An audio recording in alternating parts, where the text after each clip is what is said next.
లక్షల మంది నిరుద్యోగులతో కాంగ్రెస్ ప్రభుత్వం ఏర్పడింది. గ్రామీణ తెలంగాణలో కాంగ్రెస్ గెలుపుకే నిరుద్యోగులు కారణం. అలాంటి నిరుద్యోగులను పక్కన పెట్టింది రేవంత్ రెడ్డి ప్రభుత్వం. ఎట్లా చూడొచ్చు మేడం? లక్షల మంది నిరుద్యోగులతో ఒక విధంగా వాడుకుని వదిలేసి అంటే ఎట్లా చూడొచ్చు అంటే నాకు అర్థం కాదండి. ఇప్పుడు మమ్మల్ని ఎలక్షన్స్ అప్పుడు బాగా వాడేసిండ్రు. ఓకే, వాడినో మీకు పని చేసినాం, మేమంతా చేసినాం. కనీసం కృతజ్ఞత అనేది లేదా? ఒక మనిషి అన్నాక మినిమం కృతజ్ఞత అనేది ఎవరికైనా ఉంటుంది. ఇప్పుడు మనము ఒక డాగ్కి అన్నం పెడితేనే అది మళ్ళీ మనల్ని చూడగానే టైల్ ఊపుతుంది. అట్లాంటిది ఇంతమంది లక్షల మంది నీ కోసం పనిచేసినప్పుడు వీళ్ళ మీద నీకు మినిమం కృతజ్ఞత లేదు. ఇప్పుడు ఉన్న గవర్నమెంట్కి మినిమం కృతజ్ఞత లేదు అని అంటే అసలు అది ఎంత దారుణం అంటే మనం ఎట్లాంటి గవర్నెన్స్లో బతుకుతున్నాం అనేది ఇంకా అది మాట్లాడడానికి కూడా అంత గలీజ్ అనిపిస్తుందండి లిటరల్గా.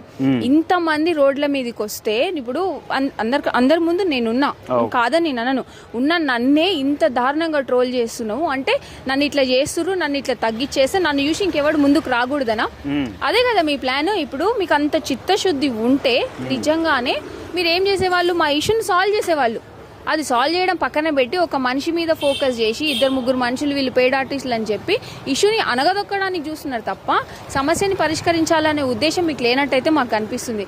అవును, నిన్న మీడియాలో ఇచ్చారు రేవంత్ రెడ్డి గారు, ఏది క్లారిటీ లేదు, మినిమం క్లారిటీ లేదు అసలు. అరే నువ్వు చీఫ్ మినిస్టర్వి, నీ దగ్గర ఎంతమంది ఆఫీసర్స్ ఉంటారు, ఎంతమంది మినిస్టర్స్ ఉంటారు, అవన్నీ చూసుకొని నువ్వు ఒక ఇంటెలిజెన్స్ ఉంటుంది నీ దగ్గర, అవన్నీ పట్టించుకొని నువ్వు అన్నిటి దగ్గర నుంచి రిపోర్ట్ తీసుకొని నువ్వు ప్రాపర్ స్టేట్మెంట్ ఇవ్వాలి. అంటే ఇప్పటికి కూడా మమ్మల్ని కన్ఫ్యూజన్లో పెట్టావు. నాకైతే ఒకటి ఏమనిపిస్తుంది అంటే ఇవాళ చంద్రబాబు నాయుడు గారు మీటింగ్ ఉంది, మళ్ళీ మేమే వెళ్ళి అక్కడ ఇష్యూ చేస్తామేమో, రేవంత్ రెడ్డి గారు పరువు పోతుందేమో అన్న ఇదిలో డీవియేట్ చేస్తున్నారేమో అని అనిపిస్తుంది తప్ప నిజంగానే రెస్పాన్సిబుల్ గా వాళ్ళు స్టేట్మెంట్స్ ఇచ్చినట్టయితే నాకు అనిపించలేదు. నిజంగా రెస్పాన్సిబుల్ గా స్టేట్మెంట్స్ ఇచ్చిండుంటే క్లారిటీ స్టేట్మెంట్స్ వచ్చేది. అడగండి, ఇక్కడ ఉన్న నిరుద్యోగులను అడగండి, ఎవరికైనా క్లారిటీ ఉందా అని ఇచ్చిన స్టేట్మెంట్స్ మీద? ఎవరికి క్లారిటీ లేదు. అంత క్లారిటీ లేని స్టేట్మెంట్స్ ఇచ్చిందంటేనే గవర్నమెంట్ లో ఉన్న పెద్దలు, గవర్నమెంట్ లో ఉన్న ఆఫీసర్స్ అసలు ఇప్పుడు ఈ చిన్న విషయంలోనే మీరు ఇంత ముందు వెనక అవుతున్నారు అన్నట్టు. ముందున్న 4 సంవత్సరాలు ఇంకెన్ని చుక్కలు చూడాలి జనాలు? పట్టపగలు చుక్కలు చూపిస్తుంది గవర్నమెంట్ ముందు. ఇంత క్లారిటీ, చిన్న విషయంలో క్లారిటీతో నువ్వు ముందుకు పోలేనప్పుడు వేరే పెద్ద విషయాల్లో నువ్వేం క్లారిటీ తీసుకుంటావు? ఎంతసేపు ఉన్నా అబద్ధ ప్రచారాలు, అబద్ధాలు, వీటి మీద బ్రతుకుతావు. ఎంతకాలం బ్రతుకుతారు వాటి మీద? 1-2 సంవత్సరాలు. ఎప్పటికైనా నువ్వు మళ్ళీ ఎలక్షన్స్కి రావాల్సిందే కదా. ఎలక్షన్స్ అప్పుడు మా ముందు నిలబడాల్సిందే కదా. అప్పుడు మా కంటి ముందు ఇవన్నీ కనపడవా? నువ్వు మాకు చేసిన మోసాలన్నీ మేము మర్చిపోతాం అనుకుంటున్నావు? సరే, మాకు ఏజ్ పెరుగుతుంది, ఇంకో 5 సంవత్సరాలు ఎంత మర్చిపోదామన్నా మర్చిపోలేనంత మోసం చేసింది గవర్నమెంట్. సరే, ఇప్పటికైనా మేము ఒక ఆశతో ఉన్నాం, ఇస్తుంది అన్న ఆశతోనే ఉన్నాం. బట్ చూస్తాం, ఇవ్వకపోతే మాత్రం ఇంకా వాళ్ళని ఏమనడానికి కూడా మాటలు లేవు తెలుగులో. నిరుద్యోగులు ప్రతి ఒక్క డోర్ తడుతున్నారు. అందులో భాగంగా ప్రతిపక్ష నేతలు అందరూ అంటే మీతో కలిసి వస్తేందుకు, మీ వాదన వినిపిస్తేందుకు ఎవరితోనే మాట్లాడతారు.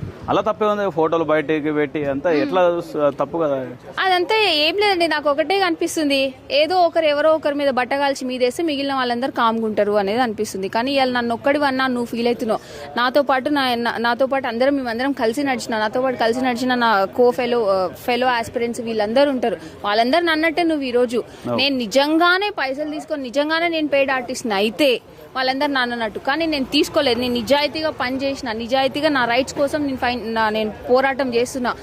నా రైట్ కోసం ఫైట్ చేయడం ఇట్స్ మై డ్యూటీ. నాతో పాటు ఎవరికి ఇవ్వాలి వాళ్ళ డ్యూటీ అని ఫీల్ అయినరు కాబట్టి వచ్చిండ్రు.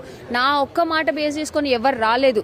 వాళ్ళకి కడుపు మండి, వాళ్ళకి అన్యాయం జరుగుతుందని ఫీల్ అయినరు కాబట్టి వచ్చిండ్రు. ఇంతమందిని ఇప్పుడు నువ్వు నన్నంటే ఇంతమంది నన్నట్టే కదా.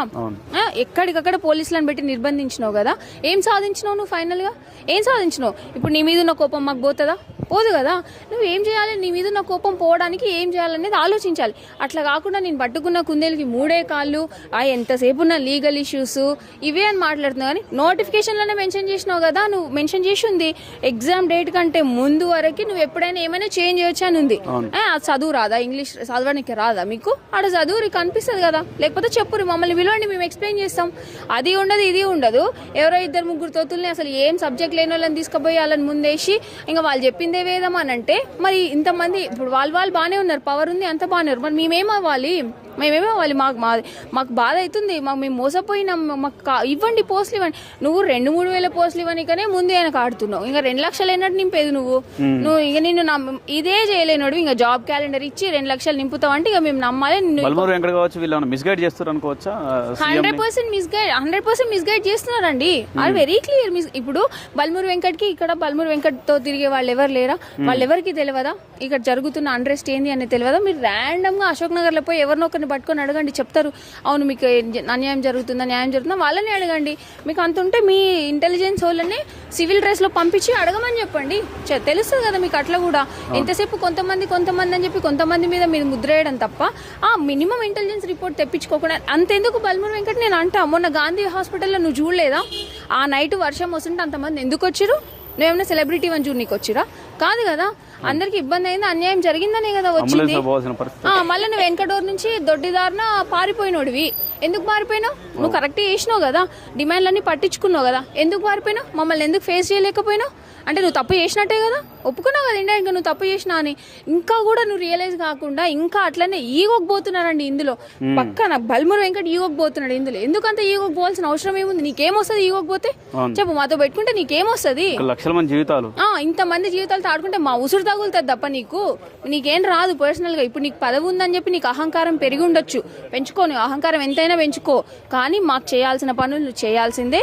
నువ్వు ఎంత మిస్గైడ్ చేస్తావో అంత నెగిటివిటీ నువ్వు ఫేస్ చేయాల్సి వస్తుంది తప్ప నిన్ను దేవుడు నీకు పాలాభిషేకాలు చేసుడు నీకు కానీ రేవంత్ రెడ్డి గారికి కానీ ఏది ఉండదు. మీరు ఎంత త్వరగా మా ఇష్యూ సాల్వ్ చేస్తే అంత మీకే మంచిది.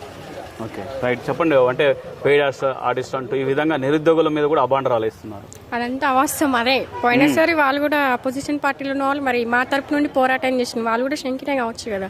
ఇప్పుడు తన నొక్కాన్ని అవమానించినందుకు ప్రతి ఒక్క విద్యార్థి కూడా శంకినే టైప్ కదా. మరి ఆడపిల్లలు అనడం ఎంతవరకు కరెక్ట్? ఒక ఎమ్మెల్యే తీర్మాన్ మల్లన్న గారు ఎమ్మెల్సీ అయ్యి ఆడపిల్లలు శంకిని అని ఇష్టం వచ్చిన తిట్టడం ఎంతవరకు అధికారం ఉంది అన్న? ఇదంతా తిట్టడం మేము తలుచుకుంటే ఎంతసేపు అధికారాన్ని తీసేయడం అది కరెక్ట్ కాదు. ఇప్పుడు ప్రతి ఒక్క ఆడపిల్లకి అన్నట్టే నిన్న జరిగినట్లుగా ధర్నా కార్యక్రమం, ఆంధ్ర ముట్టడి కార్యక్రమంలో కూడా అమ్మాయిల పర్సులు చూడటం, ఫోన్లు చూడటం, ఫోన్లలో వాట్సాప్ చూడటం, ఎట్లా చూస్తున్నారు? అది పిరికితనం అదంతా. ఎక్కడ మీకు గెలుస్తామనే భయంతో అంతమంది పోలీసులను పెట్టి అంత పకడ్బందీగా చేసిండు.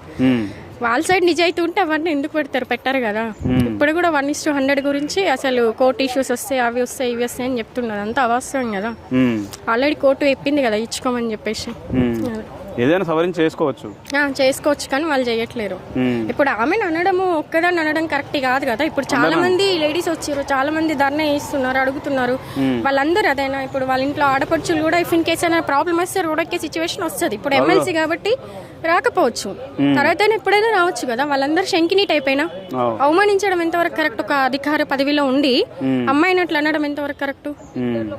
మరి వాళ్ళకి తెలియాలి వాళ్ళు ఏంటిది అనేసి. ఇష్టం చూస్తున్నారు, రోమ్ తగలబడుతుంటే పిడలు వాయించినట్టు ఎందుకట్లా? సీఎం కి ఏం అర్థం అవుతుందో ఆయనకే తెలియాలి. అప్పుడు అశోక్ నగర్కి వచ్చి అందరు విద్యార్థులు అదే ఢిల్లీకి పోవడానికి సమయం ఉంటుంది, కనీసం నిరుద్యోగులతో మాట్లాడడానికి 10 సెకండ్లు కాదు కదా, ఒక సెకండ్ కూడా టైం ఉంటలేదు ఆయనకు. మరి ఆ రోజు అశోక్ నగర్కి వచ్చి మాట్లాడింది కదా, స్పందించింది కదా, నిరుద్యోగులకు అన్ని విధాలుగా హామీలు ఇచ్చింది కదా. ఇప్పుడు ఏమైపోయింది మరి? అంటే నిరుద్యోగాలు ఎటన్నా పోనీ అవసరం లేదు అనే కోణంలో ఉన్నాడు ఆయన.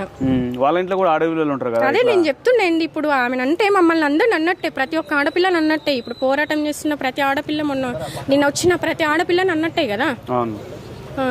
తను ఏంటంటే మీడియాకి ఫోకస్గా ఉంటుంది కాబట్టి తనని అనడం జరిగింది. ఇప్పుడు అందరూ ఉంటున్నారు కదా లోపల, బయట కూర్చొని స్టడీ హాల్స్లో కూర్చొని వీడియోస్ చూస్తూ వాళ్ళందరికి వచ్చినట్టే కదా. తను మా తరపు నుండి చేస్తుంది యాక్చువల్గా. ఇప్పుడు గ్రూప్ 2 అయినా ఏదైనా తను యొక్క దీక్షతోనే తను అందరికి ముందుండి నడిపిస్తుంది. తను కాంగ్రెస్ కోసం ప్రచారం చేసినప్పుడు ఏం కనపడలేదు. రైట్ అంటే ఇది నిన్న జరిగినట్టుగా నిరుద్యోగులు చేసినట్టు కార్యక్రమంలో, ముట్టడి కార్యక్రమంలో ఈ విధంగా అబాండరాలు వేయటం సరైనది కాదు, మహిళల విషయంలో ఇలా ప్రవర్తించడం సరైనది కాదని మాట్లాడుతున్నారు, సరైనది కాదని తీవ్రంగా విమర్శిస్తున్నారు. ఇలాంటి హేయమైన చర్య అట్లా చేయకూడదు, ఎందుకంటే పోలీసులు పెట్టేసి మహిళల్ని, ముఖ్యంగా అమ్మాయిలను నిర్బంధించడమే సరైనది కాదు. పైగా ఇలాంటి మాటలు అనటం ఇంకింత సరైనది కాదని చెప్పుకోవచ్చు. కెమెరా పర్సన్ సురేష్తో రవిచంద్ర, అశోక టీవీ, హైదరాబాద్.